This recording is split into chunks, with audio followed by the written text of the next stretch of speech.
vous fait lui?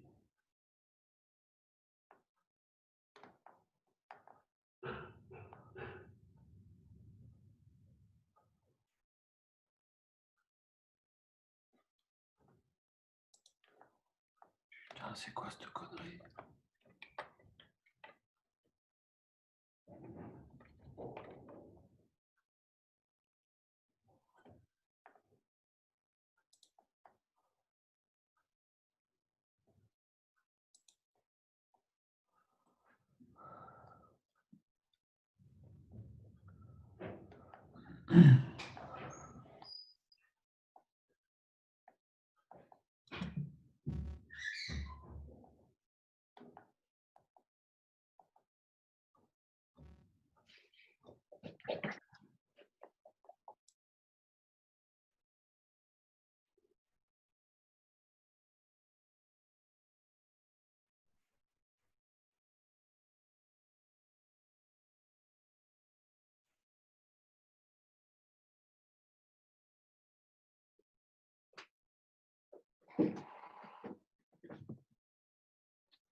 Oui, bonjour.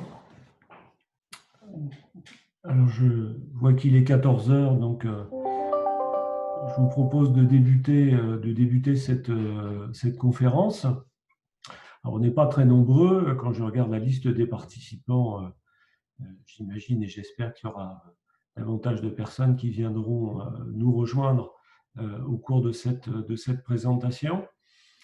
Tout de suite, ce que je vous propose pour nous situer les uns les autres, alors en précisant tout de suite que cette session est enregistrée, hein, et qu'elle sera rediffusée par la suite, mise à disposition donc, sur ce salon de l'orientation et de l'alternance. Histoire de positionner un peu cet observatoire, savoir qui anime et qui parle. Je vous propose tout d'abord, donc si mon partage d'écran fonctionne bien, de vous présenter une petite vidéo qui présentera l'observatoire. Alors, il faut juste que je l'affiche. Voilà, donc je vais partager mon écran et normalement, vous devez voir assez rapidement cette vidéo. Donc, c'est une courte vidéo, hein, de présentation de l'Observatoire. J'aurai l'occasion de revenir dessus tout de suite après. Donc, j'envoie la vidéo. Dans notre univers en mouvement, il est un monde qui lui aussi est en perpétuelle évolution, les métiers de l'assurance. L'Observatoire de l'évolution des métiers de l'assurance est une association créée pour celles et ceux qui travaillent dans ces entreprises ou qui sont intéressés à les rejoindre. Riche de 147 000 salariés et recrutant près de 14 000 personnes chaque année, l'assurance s'affirme comme un secteur professionnel particulièrement dynamique. En 2 décennies, il a déjà fortement évolué. Nouveaux métiers, nouvelles méthodes, nouvelles compétences. L'Observatoire veut être un guide pour mieux comprendre ce qui a changé, ce qui change et surtout, ce qui va changer en publiant des documents librement accessibles sur son site.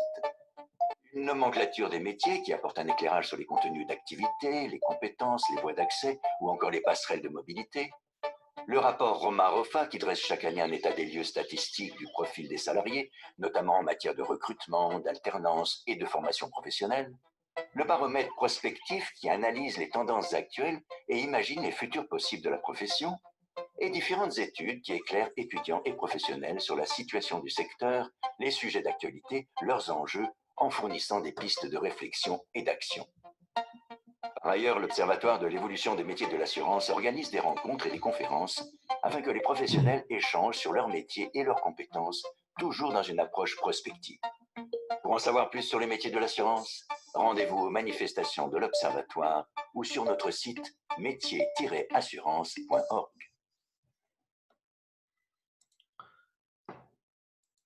Voilà, donc voilà une rapide présentation de l'Observatoire, quelques compléments d'information quand même pour nous situer. Donc cet Observatoire, c'est une association de loi de 1901 à but non lucratif qui a la particularité d'être paritaire, c'est-à-dire à la fois avec un conseil d'administration composé à la fois de représentants employeurs et de représentants représentatifs des salariés.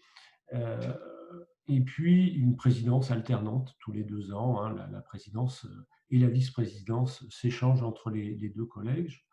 Et puis nous sommes positionnés sur un périmètre qui est celui correspondant à la Fédération française de l'assurance. Alors il y a beaucoup de profils différents dans la grande famille des assureurs. En ce qui nous concerne, ce sont toutes les sociétés d'assurance qui relèvent du Code des assurances et qui adhèrent à la Fédération française de l'assurance.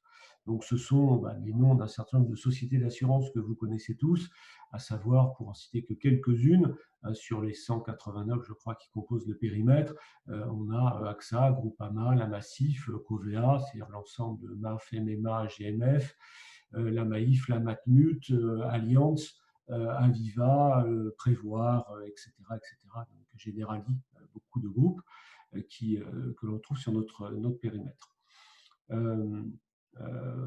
Point également important, notre fonctionnement donc s'opère en proximité directe de l'ensemble des sociétés d'assurance. Et ce que je voudrais vous présenter maintenant, donc je rechange mon écran, c'est de vous présenter la nomenclature des métiers de l'assurance, enfin, pour une partie, et puis je vais repartager mon écran sur le programme de cet après-midi. Hop, donc là, je pense que vous voyez donc correctement cette présentation avec donc pour le salon de la fête des métiers de l'orientation et de l'alternance, donc la thématique l'assurance des métiers qui recrutent. Alors le périmètre, je viens de le définir, on est sur environ 147 600 salariés. Donc je vais vous donner le détail du profil sociodémographique de la branche professionnelle. Et puis dans un deuxième temps, on viendra. Alors, je ne vais pas vous lire tout ce qu'il y a sur notre site internet parce que vous serez à même de le faire par vous-même. En revanche, ce qui me paraît intéressant, c'est de vous dire quelle nature d'informations vous pouvez trouver sur notre site internet. J'ai déjà cité la nomenclature des métiers de l'assurance, mais il y a plein d'autres choses, des données statistiques, celles que je vais vous présenter en avant-première, toutes ne sont pas encore rendues publiques, et puis des études métiers, des vidéos, tout un tas de choses qui vous permettront de mieux comprendre le secteur d'activité, les métiers qui le composent, et partant de là, de construire un projet professionnel. Donc l'évolution des effectifs de l'assurance de 2009 à 2019, alors on existe en réalité depuis 1992 au moment de la rénovation des conventions collectives du secteur. Et physiquement, à partir de 1996, on a commencé à engranger de la statistique pour mieux comprendre ce qui se jouait au niveau de la profession. Le taux de participation à notre enquête, donc qui englobe tous les acteurs du périmètre Fédération française de l'assurance, aussi selon les années entre 95 et 98% de taux de réponse, qui est quand même exceptionnel. Donc on n'est pas sur un panel plus ou moins représentatif, mais véritablement sur une photographie grandeur réelle de la population des salariés de l'assurance. Je ne vous ai pas mis les chiffres depuis 1996, même s'ils sont disponibles à partir de notre site Internet. Lorsqu'on regarde simplement sur la dernière décennie, qui commence là, en l'occurrence sur 2009, juste après la crise financière, on voit que concernant le secteur de l'assurance, on est resté pendant toute cette période-là, attention aux effets d'échelle, sur finalement des effectifs qui étaient extrêmement stables. En général, d'une année sur l'autre, c'est le chiffre après la virgule qui change, qui évolue. C'est dire si finalement le secteur se démarque par cette grande stabilité, contrairement peut-être à d'autres qui sont plutôt dans une voie descendante, alors même que, comme tout le monde, nous vivons cette révolution digitale qui est en train de se déployer ardemment en France, bien évidemment, mais aussi sur l'ensemble de la planète. Lorsqu'on regarde dans le détail de ce chiffre-là, c'est bien évidemment le produit d'entrée et de sortie. Et là, on voit que si on a deux courbes qui restent très proches, on a une augmentation des sorties et une augmentation correspondante des entrées sur cette même décennie. Alors, cette augmentation des sorties, elle a plusieurs causes. Je disais 2009 au lendemain de la crise financière de 2008. Alors, c'est sûr que lorsqu'on est dans une période de crise, on a moins tendance à vouloir tenter l'aventure à l'extérieur de son entreprise, surtout si on est en CDI, pour aller la tenter même contre un nouveau CDI, mais avec une période d'essai. Donc, on a des chiffres qui étaient plus bas en 2009, au lendemain de la crise financière, que par la suite. Donc, ça, c'est cette augmentation pour la part du turnover. Et puis, deuxième phénomène majeur qui explique cette augmentation régulière des sorties, c'est tout simplement le baby boom devenu peppy boom, où on voit un nombre de seniors croissant atteindre l'âge de départ à la retraite et donc quitter nos entreprises. Ce qui est intéressant à noter, c'est que pour arriver à cette stabilité, ça veut dire que les recrutements augmentent de manière significative et régulière tout au long de la période pour compenser l'ensemble de ces départs. Si on va un peu plus loin dans le détail de ce profil sociodémographique des salariés de l'assurance, donc les effectifs au 31-12-2019, c'est 147 600 salariés, je l'ai déjà dit, les embauches 16 236 très précisément. Ça représente un taux de quasiment 11% de taux de renouvellement dans la population. On le verra là encore tout à l'heure.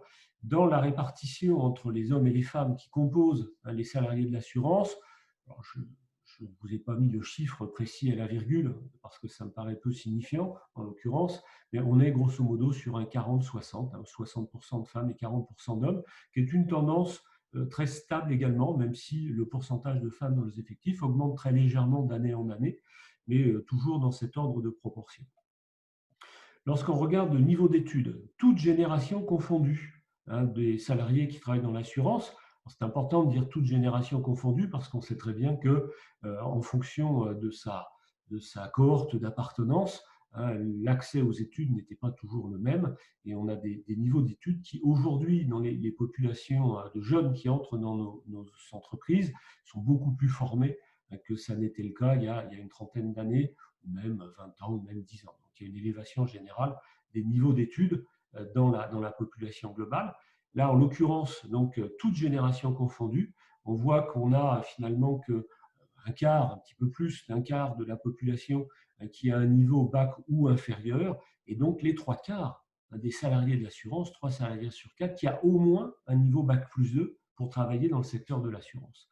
Et progressivement, on voit même qu'il y a un quart de la population totale qui y travaille avec un niveau bac plus 5, voire supérieur. Autre information, c'est le taux de CDI, c'est-à-dire les emplois consolidés au niveau de nos effectifs. C'est un point qui est important aussi parce que même si on a beaucoup de mouvements entre les entrées et les sorties, on voit qu'au final, on a 93,5% des salariés de l'assurance qui travaillent avec un contrat sous CDI. Et donc, la correspondance, c'est 6,5% seulement des salariés qui ne sont pas sous CDI et donc sous CDD. Et sur cette population-là, ce que l'on voit, c'est que les CDI, les CDD correspondent, et là encore on reviendra sur ce point-là, davantage à de l'alternance et puis des contrats de CDD qui correspondent à un surcroît d'activité ou des remplacements lors d'absences longues ou pour des surcroîts d'activité. Le taux de cadre dans la population de l'assurance augmente régulièrement. À date, on est aujourd'hui un salarié sur deux est cadre, en incluant également la population des alternants dans la consolidation de nos chiffres. Et donc, dans cette consolidation, on a 5 590 alternants parmi les 147 600 salariés que je citais, dont sur l'année 2019, 3 821 embauches réalisées dans le courant de l'année 2019. On continue pour affiner ce portrait, le portrait des nouveaux entrants de l'année 2019. Je ne rappelle pas les chiffres, vous les avez sous les yeux. Le poids dans les effectifs, je l'ai dit également, 11%. Ça veut dire que pratiquement, sur l'année 2019, on a un salarié sur 10 qui a quitté son entreprise, soit pour partir à la retraite, soit pour rejoindre une autre entreprise.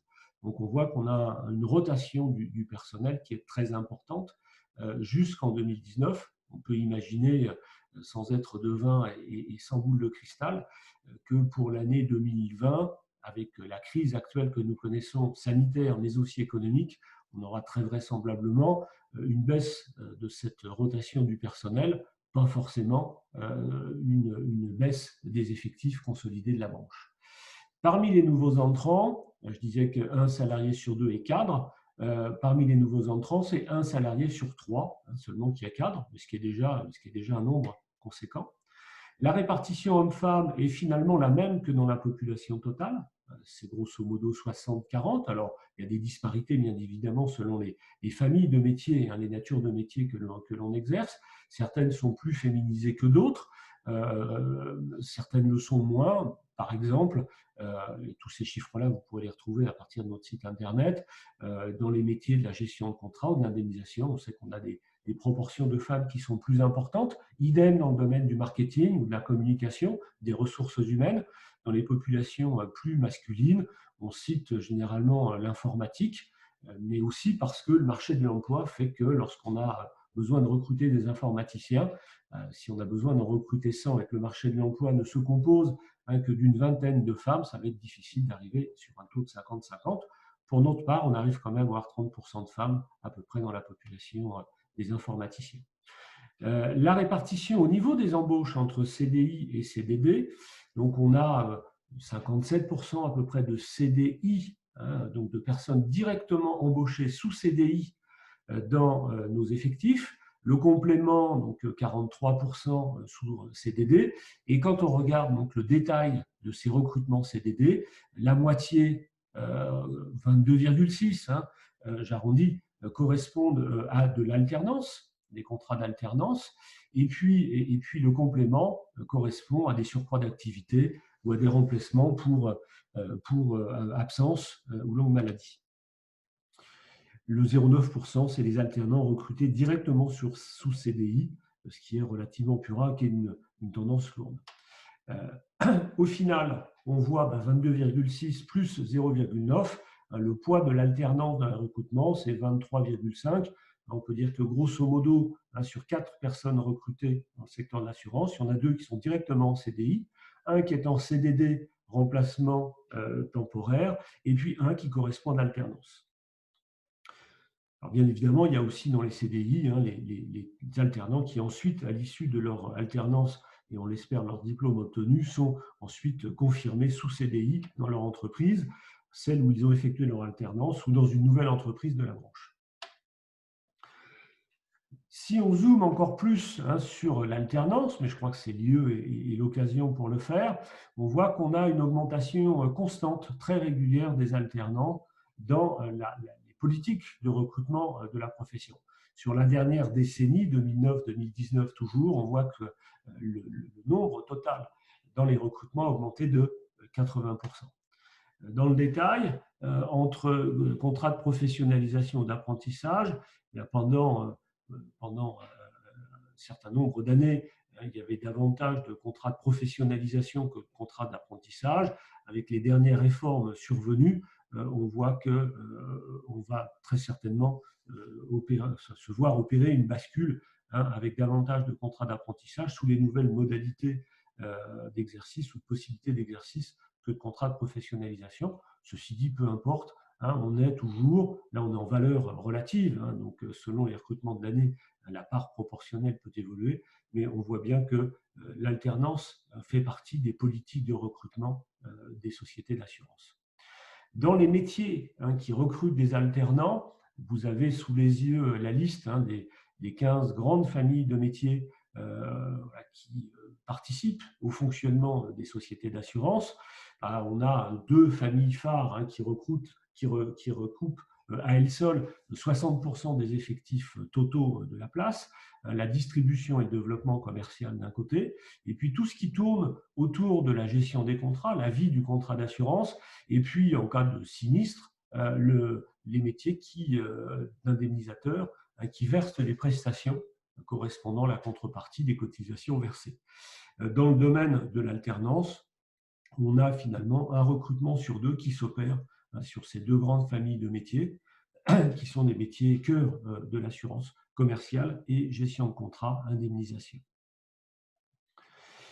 Je disais une deuxième partie, quelles ressources pour s'orienter. Le site a été très rapidement présenté. Je vais arrêter le partage de mon écran et puis repartir finalement sur un autre écran de présentation qui est celui de notre site internet que je voudrais vous présenter un peu plus en détail. Donc, je partage le site, voilà mon écran. Je pense que vous avez maintenant sous les yeux la visualisation de notre site internet. Alors, qu'est-ce que l'on peut trouver sur le site d'un observatoire des métiers? Vous êtes là sur la page d'accueil. Voilà, vous avez en haut quelques onglets que je vais détailler. Les actualités, les dernières publications qui sont rappelées. Les dernières publications, une animation, vous avez également accès à l'animation que je vous ai présentée en ouverture de séance. Alors là, elle est sur notre site internet en ouverture de séance, je l'ai fait à partir de notre chaîne YouTube. Et puis toutes les vidéos, puisque les conférences que l'on donne au moins 3 fois par an, même si cette année est une année un peu particulière, on est plutôt en visioconférence, toutes les vidéos de nos conférences avec présentation de nos travaux, de nos études, des tables rondes qui accueillent des professionnels, également des chercheurs pour faire un zoom soit sur un métier, soit sur une thématique transversale à la profession. Tout cela est accessible à partir de notre site internet. Donc sur le site, dans les différents onglets pour voir ce que l'on y trouve, premier onglet, c'est les métiers de l'assurance, c'est-à-dire la nomenclature des métiers de l'assurance. Donc vous avez tout d'abord une vue d'ensemble qui présente tous les métiers, rassemblés là pour cette année encore en 15 grandes familles et 59 sous-familles de métiers. Et puis on fera évoluer cette nomenclature l'année prochaine. Si je regarde la première qui se présente, actuariat et conception technique, qu'est-ce que c'est que cette famille qui est une famille spécifique, emblématique du secteur de l'assurance? On voit que la mission est ici indiquée et qu'elle se compose de 3302 personnes très précisément au 31 décembre 2018. Nous sommes actuellement en train d'actualiser les données au 31 décembre 2019. Elle pèse pour 2,2% de la population totale des assureurs, mais une famille de métiers très dynamique puisqu'on a un taux de recrutement de 15%, c'est-à-dire quasiment une personne sur 7 qui a bougé dans le courant de l'année.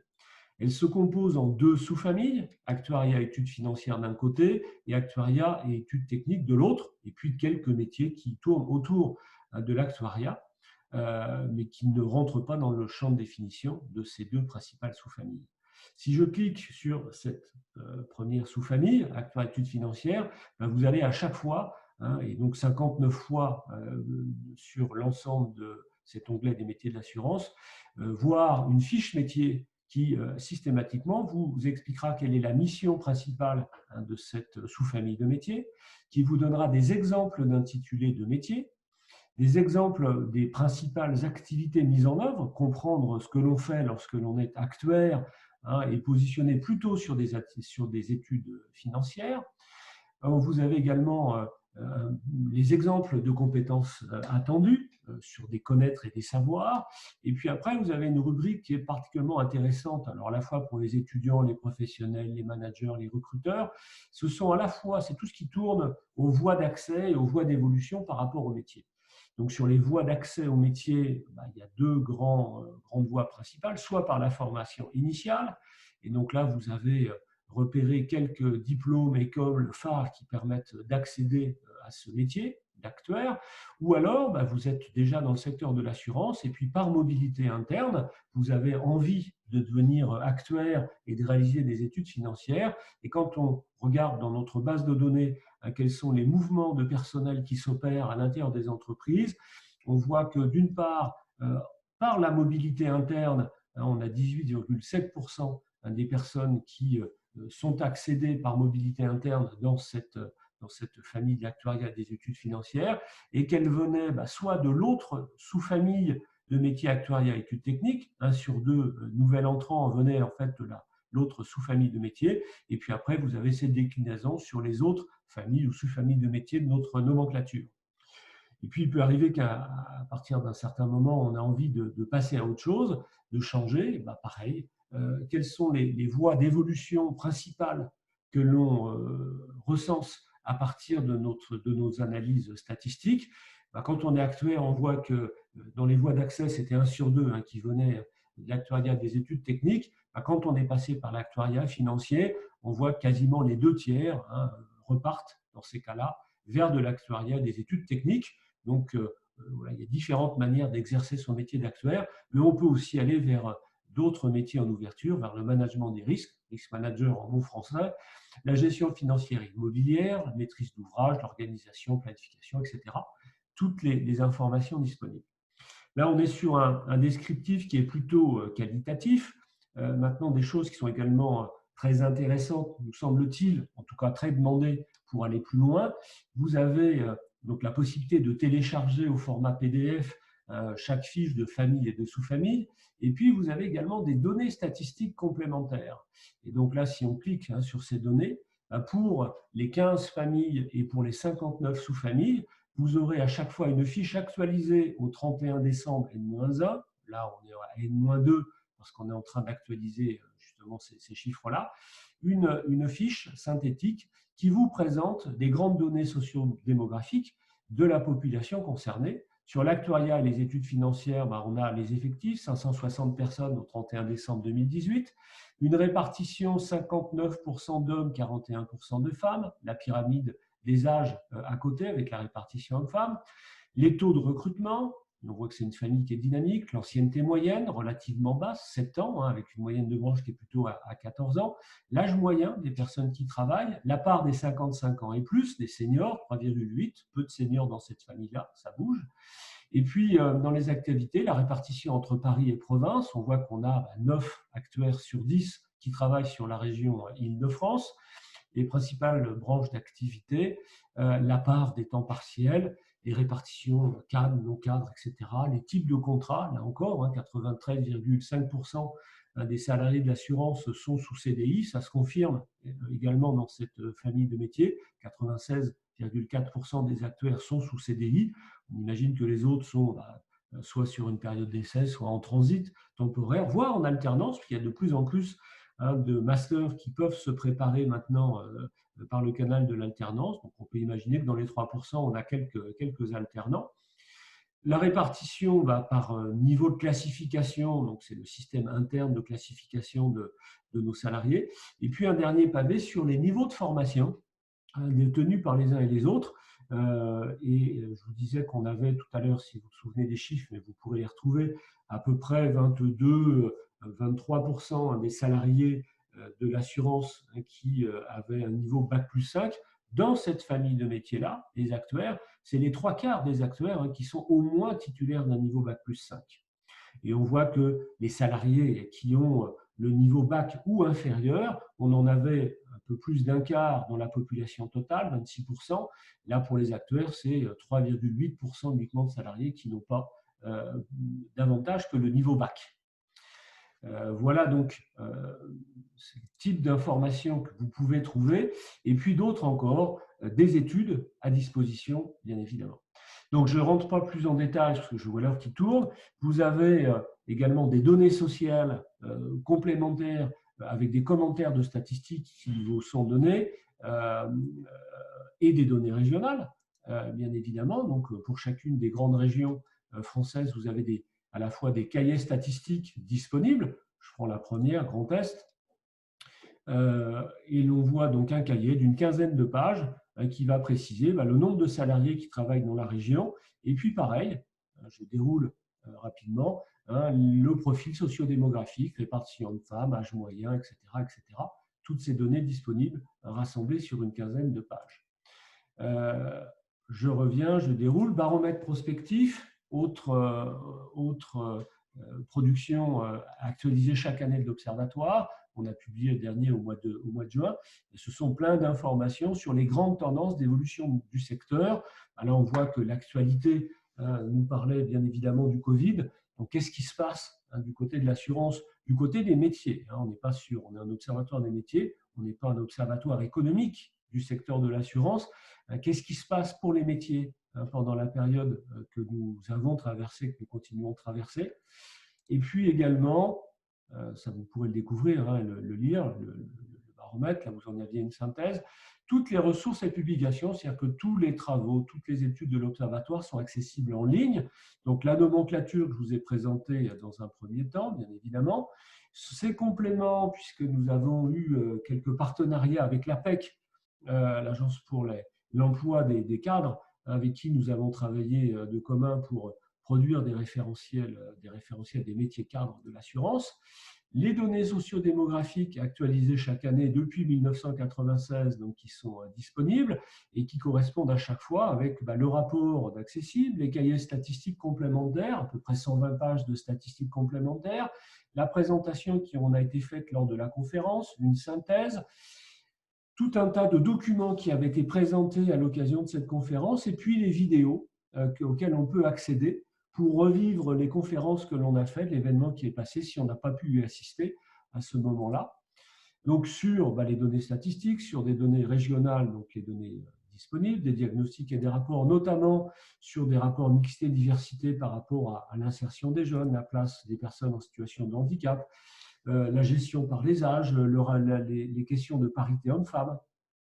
Tous les baromètres publiés également depuis plus de 20 ans maintenant, et puis des études métiers pour aller plus loin. Au mois de février, on avait fait une conférence sur les métiers de l'indemnisation au temps du digital, donc vous avez toutes les vidéos d'Accessible.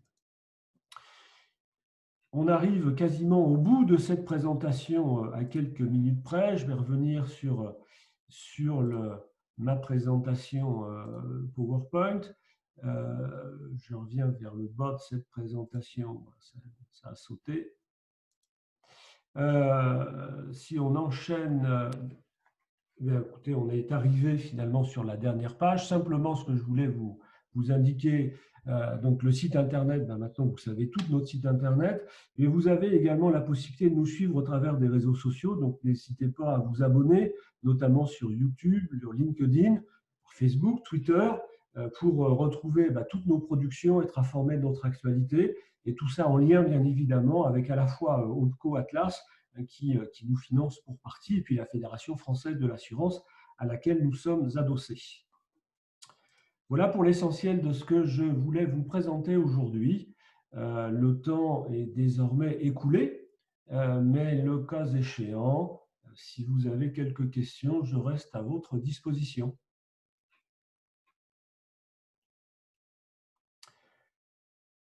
Eh bien, écoutez, je pense que j'en déduis que j'ai dû être très très clair, ou que vous savez précisément où retrouver toutes les informations susceptibles de vous éclairer sur notre secteur d'activité. Donc, écoutez, il me reste à vous souhaiter une bonne fin de journée et puis au plaisir peut-être de se croiser une fois prochaine. Au revoir, bonne fin de journée.